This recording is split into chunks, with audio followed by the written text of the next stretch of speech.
Internal Republican leadership elections are set to kick off today on the Hill, with the party one seat away from taking control of the House. But some conservatives want to delay those elections, saying the Republican Party needs leaders who will confidently and skillfully present a persuasive, coherent version of who we are, what we stand for, and what we will do. We strongly urge both houses of Congress to postpone the formal leadership elections until after the December 6th runoff in Georgia and all election results are fully decided. Doug Collins is former Georgia congressman and former ranking member of the House Judiciary Committee, and he joins me live on set. I'm here. Good morning. It's great to see you. Good to see you as well. So these leadership elections, a lot going on. And the first thing I want to ask you, because this is something that a lot of Americans aren't familiar with, how do they work? Give us the basics here. Well, they walk you into a closed room, they lock everything down.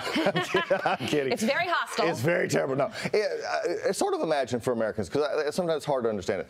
Think of back in your high school days when you were electing a class president. Okay, everybody gets together and it puts friend against friend. It puts, well, I want you to vote for this one.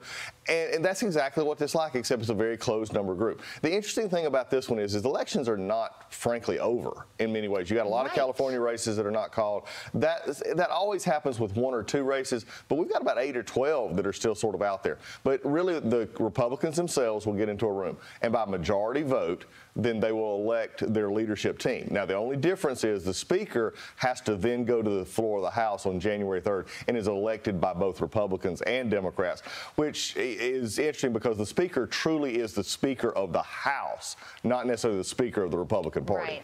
Right. Yeah, so you do raise a very interesting part of this whole thing, is that the leadership elections are starting before all the returns are in. I mean, how do you do that? Because that means that some members of Congress won't get a vote. That is, unless for some reason they're bringing in the maybe members, but then again, that's a vote that says, well, if they're going to be members, they're not going to be members. So really what they're trying to do is it's always in leadership's best interest to go ahead and have the election. Yeah. This has been the concern by many of the members saying, why are we rushing this? We've got time to do it. What Kevin McCarthy and other leadership teams are saying, we need to be in place now because we've got a lot to do. And it is a lot to do if they're to take over on January 3rd. Right, and here's where things get really interesting, is that there's some opposition in the Republican Party to both Kevin McCarthy and mainly Mitch McConnell. Is that a legitimate threat to their leadership positions? And if not them, then who? Probably not as much to Mitch McConnell, because that one is done internally, no vote on the floor of the Senate. That's all done with a majority-only vote. And as Tom Cotton basically said, nobody stepped up to run against Mitch McConnell. Now, the difference is in the Senate, in the House, is that if, say, they only have a 219-seat majority, come January 3rd, you go to the floor, you need 218 to become Speaker. And look, historically, in the last while I was there for 4 or 5 years, we always had 5 or 6 or even more vote against the nominee from the Republican Party for Speaker. Kevin could only conceivably lose 2 people and could not become Speaker, even though if he had the majority support. But then what would happen if he lost those then 2? Then they would go to a second ballot, which, look, this would never happen. They will know for sure going in. But I will say this, if there's only 2 or 3 holding out, there'll be a massive amount of pressure on those people to not do that, because it is massive direction. It means that the Republicans can't do the basics of getting a leadership vote done. So when all's said and done, you think it's going to be Kevin McCarthy, Mitch McConnell, Chuck Schumer, Nancy Pelosi? Nancy Pelosi's also a question mark, because yeah, that one is interesting to me, because every indicator before this election was Nancy Pelosi was going to step aside. Right. I still think that's probably where that may end up, because if not, that leadership side on the Democrat side is gone. Yeah. Also your home state of Georgia, obviously there's a major runoff race there. Yeah, news to you? Not really.